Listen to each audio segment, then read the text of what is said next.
Hi everyone, welcome back to my channel. My name is Lisa Hart, this is Lisa Hart Fitness. Now if you are new to this channel or if you've seen all my videos before, this is a workout based channel. There will be a slight change to the workouts that I'm going to be providing over the next few months, and the reason for that is that I am pregnant, which is great news. However, there will be some modifications along the way, as there will be some moves that I cannot do, some moves that are probably advisable not to do, and some moves that would just need a slight modification. Now, if you've seen one of my previous videos, I tell you the pros and cons of working out during pregnancy, and I still hold true to that, if you're having a healthy, normal pregnancy, then by all means, try and do as much exercise as possible. Do as much as possible is the key word. My second pregnancy is a lot tougher than my first pregnancy, and I've actually found that the nausea and the fatigue is of a greater level than it was with my first pregnancy. So with that in mind, I've not been able to work out as much as I'd like to, but I've listened to my body, and that's the key thing. You should never work out if you really feel that level of exhaustion, if you really feel nauseous, because you're not going to help yourself and you've got to protect the baby that's growing inside. So what I would say in regard to what I did was I based my fitness on my pre-existing level of fitness, and then as I went through the pregnancy, if I thought I couldn't really do a session or if I really struggled at the thought of doing a session,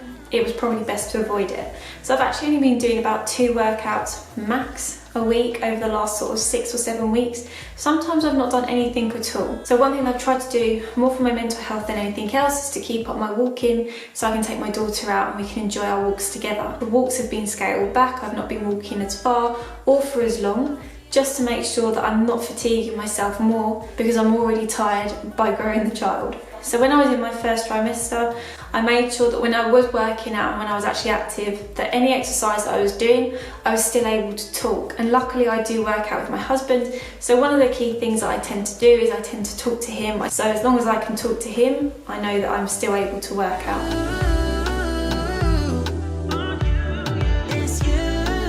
Because I thought, okay, there's certain things that I really want to focus on, there's other things that aren't nearly as important. So for me, the core, the back and your balance, they're the key elements that you really want to focus on throughout your pregnancy. And if you can start at the beginning by having a nice strong foundation of those 3 core elements, that will help you through your pregnancy. So even if you are feeling ill, on the days when you are able to exercise, they should be your core elements that you focus on. So your core is obviously really important.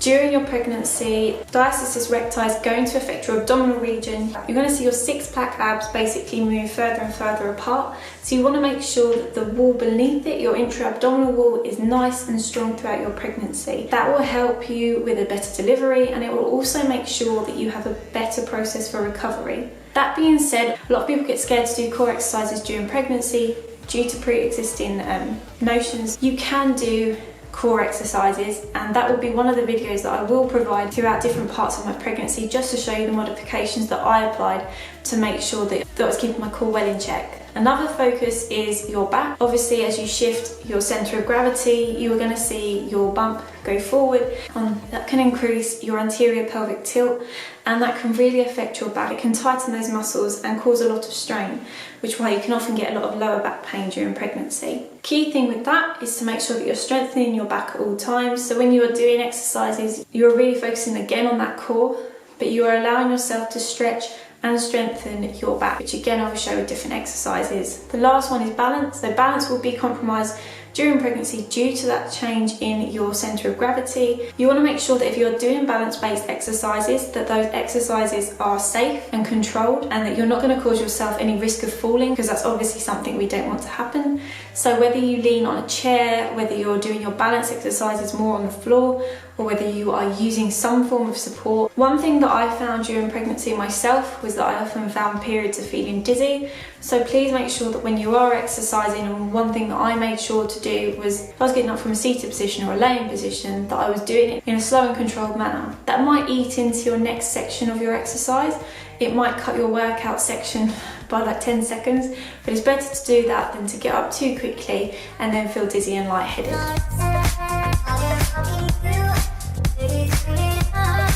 There are any exercises you want to avoid during the first 12 weeks. Anything that doesn't allow you to still have that ability to talk during an exercise. So if you get to the point where you can barely say a word, avoid those sort of moves. So whether for you that's a squat with a jump or a plyometric move, whatever the move is that really prevents you from being able to talk while you're exercising, I would say avoid those moves. So you want to avoid things like a full burpee. You don't want anything where you are hitting that ground and causing impact on your stomach that you really want to try and avoid during pregnancy is being supine for too long. So supine is where you lay on your back. If you are doing exercises on your back like a bridge, you can normally do up to 30 seconds of exercise safely, and then after that you want to make sure that you either give yourself a break, you turn on your side, sit up slowly, but make sure that you're not supine for ages. The other thing that I would probably say to avoid, if you are not strong and at the core, if you do not maintain tension in your core when you're in your plank, if you notice that you dip or that there is, I don't want to say sag, it's not sag, if you see like a drop in your belly,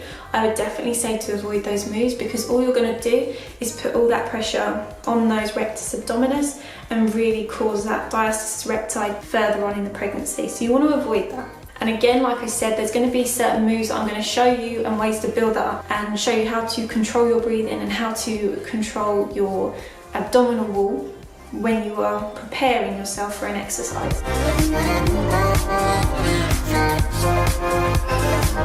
So one of the things you can do is lunges to really develop the muscles around the pelvic area, deep squats, and you can actually hold squats for several minutes, building that up naturally, of course.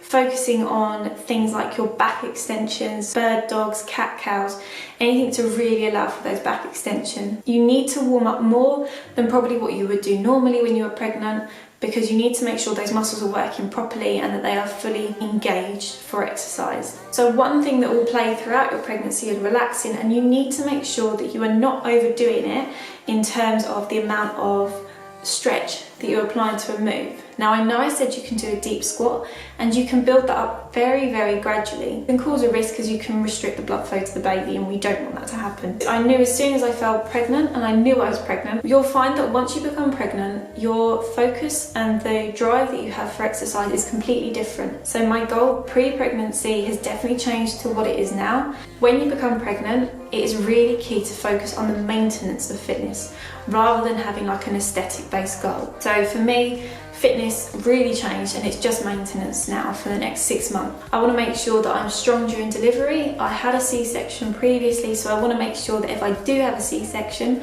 that I'm helping my body as much as possible. So what am I going to be doing coming into the second trimester? So you're going to be seeing a lot of differences in the workouts that we're providing now. Some of the workouts that I'm going to be doing, some of the videos that I'm going to be giving, and the content is not going to be a non-talking 20-minute, 30-minute session.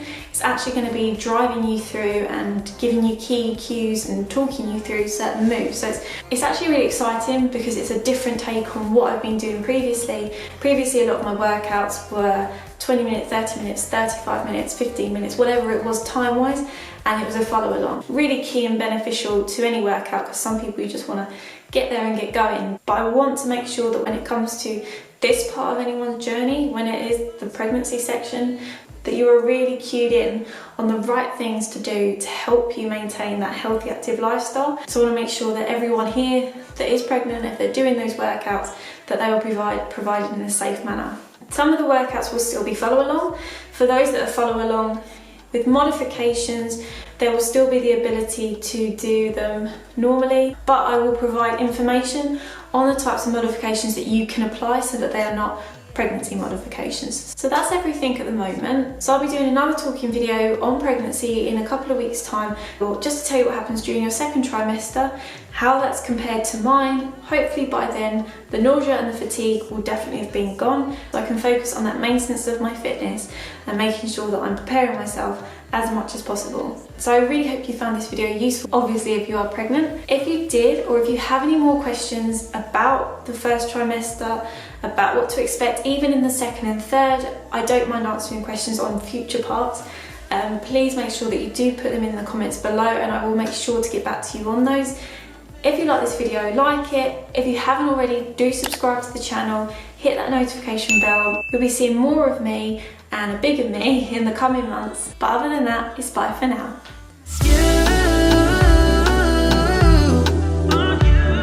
It's you, oh you, the second I saw